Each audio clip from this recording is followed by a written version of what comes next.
BRUCAST is back, baby. So much BS. Yeah. Well, I'm sure life demonstrated something different, right? Oh yeah, for sure. Every year it just gets harder and harder. And you said it has been designed that way. And this is a galactic school. So, do you believe in afterlife?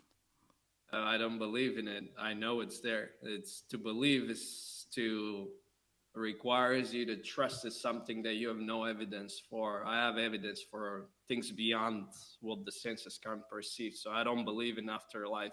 I know I've lived many lives before, and I know there are many lives for me to live, and not just me, but everybody else. There's none, because at the essence of who we are, we're not living beings. We're something way beyond. The simplest way to describe it to a modern human being with the terms that we have, because you see, unless we spoke Sanskrit, which is the ancient Hindu language, which is very rich in terms that relate to spiritual, other dimensional terms and descriptions, Western languages are very poor of that, because our science doesn't deal with the metaphysical.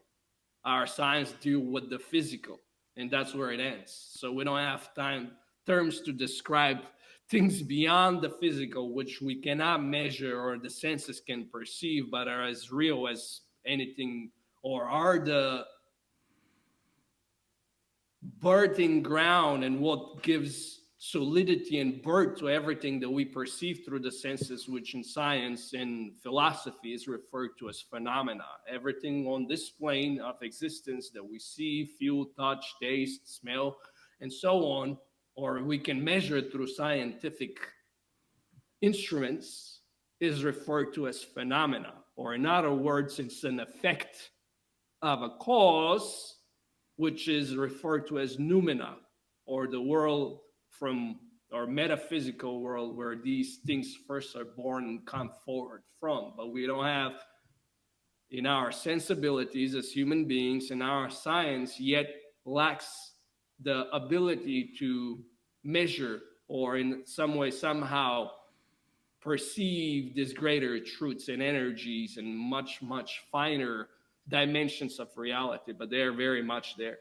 And what we are, to come back on what I wanted to present, not as an idea, but as an experiential fact that you can experience within yourself through certain advanced practices, is that the simplest way to call it is consciousness.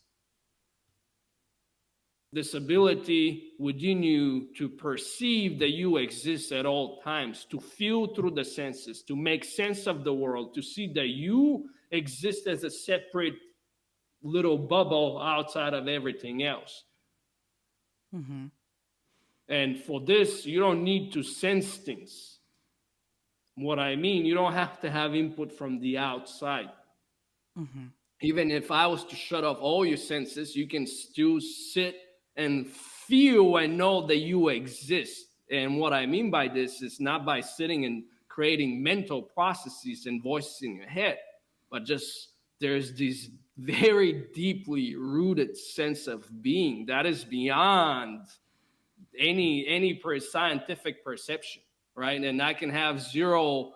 I think where we're lacking right now, what we're lacking in scientific terms, it says scientific research on the brain activity when advanced meditators and mystics and so on gets in those deeper states, because what they're capable of doing, and this is like verified fact, is they can literally stop their heartbeats for long periods of time and not breathe, and go literally disconnect from this physical world and connect to a different world and exist on kind of like suspended in space without breathing, having heartbeat or anything like that, and then come back.